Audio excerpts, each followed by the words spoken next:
लालची मिठाई वाला। तीनपुर गांव में सोहन नाम का हलवाई रहता था। वह खूब बढ़िया और स्वादिष्ट मिठाइयाँ बनाने के लिए जाना जाता था। इसी वजह से उसकी दुकान पूरे गांव में मशहूर थी। पूरा गांव उसकी ही दुकान से मिठाई खरीदता था। वह उसकी पत्नी मिलकर शुद्ध देसी घी में मिठाई बनाते थे। इससे मिठाइयाँ काफ़ी अच्छी और स्वादिष्ट बनती थी। हर रोज़ शाम होते होते ही उसकी सारी मिठाइयाँ बिक जाती थी और वह अच्छा मुनाफा भी कमा लेता था। मिठाइयों से जैसे ही आमदनी बढ़ने लगी, सोहन के मन में और पैसा कमाने का लालच आने लग गया। अपने इसी लालच के चलते हुए एक तकनीकी सूझी। वह शहर गया और वहां से 2 चम्मच के टुकड़ों को लेकर आ गया। उस टुकड़े को उसे अपने तराजू के नीचे लगा दिया। इसके बाद एक नया ग्राहक आया जिसने सोहन के पास से 1 किलो जलेबी खरीदी। इस बार तराजू में चुम्बक लगाने की वजह से सोहन को अधिक मुनाफा हुआ।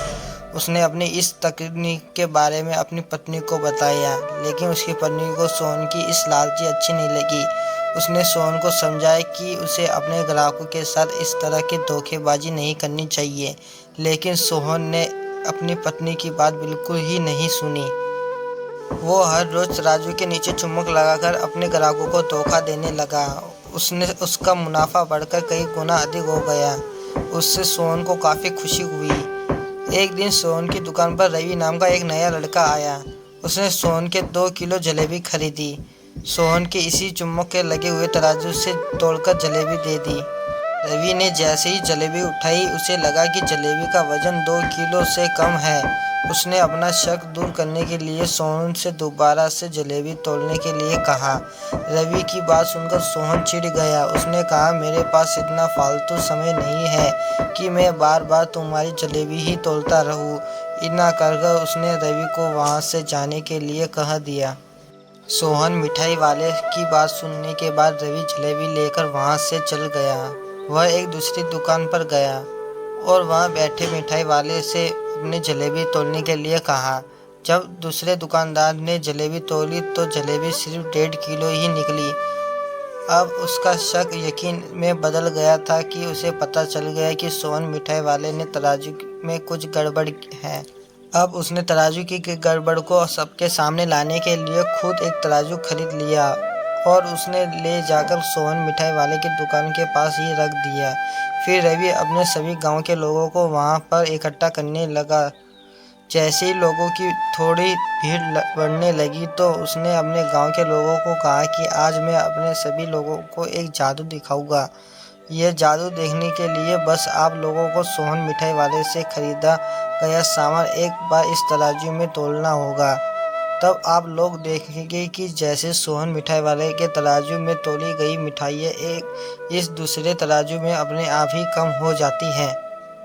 कुछ देर बाद 1-2 लोग मिठाई लेकर रवि के पास पहुंचे तो उसने ऐसा करके भी दिखाया, जिसके बाद सोहन की दुकान में जिसने भी मिठाई खरीदी थी सभी ने रवि के तराजू में तोलकर देखा तो उसकी मिठाई 250 ग्राम से लेकर आधा किलो तक कम निकली। यह सब देखकर लोगों को काफ़ी हैरानी हुई। अपनी दुकान के पास ही यह सब तो देखकर सोहन मिठाई वाला रवि से झगड़ा करने लगा। उसने लोगों को बताया कि रवि यह सबका नाटक कर रहा है। अपनी बात को सही साबित करने के लिए रवि सीधे सोहन मिठाई वाले की तराजू लेकर आया और तराजू में लगा चुम्बक लगाकर सबको दिखाने लगा। यह देखकर गांव वालों को बहुत गुस्सा आया। सबने मिलकर उस लालची मिठाई वाले को खूब मारा। अब उस लालची मिठाई वाले को अपने लालच उसके कारण की गलती हरकतों को पछतावा हो रहा था। उसने अपने गांव के सभी लोगों की माफ़ी मांगी और वादा भी किया कि भविष्य में ऐसी कोई भी जालसाजी नहीं करेगा।